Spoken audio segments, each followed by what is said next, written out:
রাজনৈতিক দলগুলোর সঙ্গে সংস্কার, নির্বাচন ও চলমান পরিস্থিতি নিয়ে ৫ই অক্টোবর থেকে নির্বাচনসহ বিভিন্ন ইস্যুতে সংলাপ চালিয়ে যাচ্ছেন অন্তর্বর্তীকালীন সরকারের প্রধান উপদেষ্টা ডক্টর মোহাম্মদ ইউনূস। গত শনিবার প্রথম দিনের সংলাপে অংশ নেয় বিএনপি, জামায়াতে ইসলামী, গণ অধিকার পরিষদ সহ ৫টি দল এবং গণতন্ত্র মঞ্চ সহ ৩টি জোট।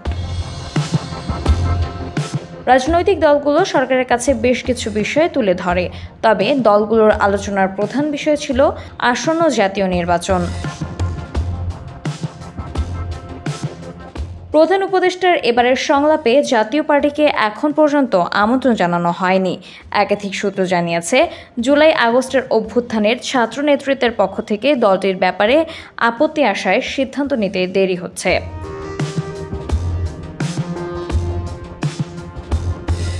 এই আপত্তির পেছনে অভিযোগ হচ্ছে ক্ষমতাচ্যুত আওয়ামী লীগের সহযোগী ছিল জাপা। এমন প্রেক্ষাপটে সংলাপে জাপার ডাক পাওয়ার বিষয়টি অনিশ্চিত হয়ে পড়েছে। সূত্রগুলো বলছে, জাপাকে সংলাপে ডাকা হবে কিনা সে ব্যাপারে অন্তর্বর্তী সরকার এখনও চূড়ান্ত সিদ্ধান্ত নেয়নি।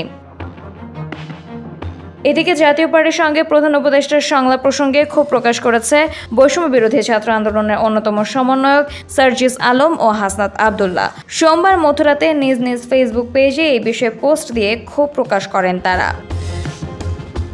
ফেসবুক পোস্টে সার্জিস লেখেন, জাতীয় পার্টির মতো মেরুদণ্ডহীন ফ্যাসিস্টের দালালদের প্রধান উপদেষ্টা কিভাবে আলোচনায় ডাকে। হাসনাত লেখেন, স্বৈরাচারের দোসর জাতীয় পার্টিকে সংলাপে আমন্ত্রণ জানানো হলে আমরা সেই আত্মঘাতী সিদ্ধান্তের তীব্র প্রতিবাদ এবং কঠোর বিরোধিতা করব।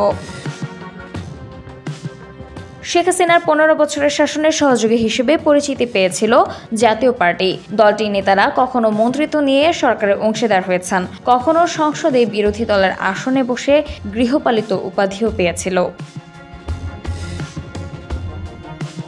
গত ৭ই জানুয়ারি নির্বাচনে অংশ নিয়ে দ্বাদশ সংসদে বিরোধী দলের আসনে বসেছিল দলটি।